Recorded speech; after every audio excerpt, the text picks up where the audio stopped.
Shanti olamiz morozelkadan.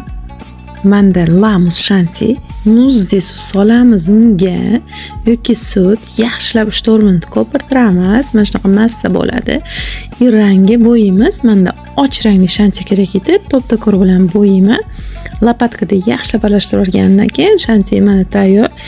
Xolodilnikdan, morozelkadan zagotovkamizni olamiz. Bu gal shanti tekislashi Malika Pamdan ko'ramiz sherigim. Qaranglar, klient shunaqa tort zakaz qilganlar. Shuning uchun har xil biskitlar bilan ishlaganmiz. Shanti tekislayotganda bizga nima kerak? Krutilka, podloshka, shpatel. Mana yonini tekislashga shpatel va albatta shanti kerak. Mana qarang, bitta siri aytaymi? Shanti tekislayotganda shpatelingizga biskit tegib ketmasin. Zagotovkan biskiti. Har doim shpatelda shanti bo'lsin. Shunda tekis chiqadi. To'g'richida, ya'ni yo'q qo'limda qilaman demay, albatta krutilka sotib oling. Uni arzon varianti ham bor, qimmat varianti ham bor. Chorsida xohlaganingizcha olishingiz mumkin.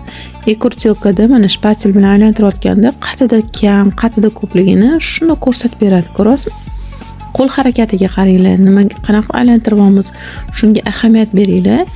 Tepasini ham ortiqcha shanchisini olayotganda har bittasini olayotganimizda shpatel yana tozalanib, yana olinadi, yana tozalanib, yana olinadi.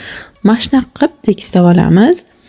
Tort tekislash unaqa qiyin emas. Sizlarga mana ko'rsatib berdik. Agar videomiz foydali bo'layotgan bo'lsa, reaksiya kutaman. Tortga qiziqadigan tanishlaringizga yuborishingizni so'rab qolardim. Ana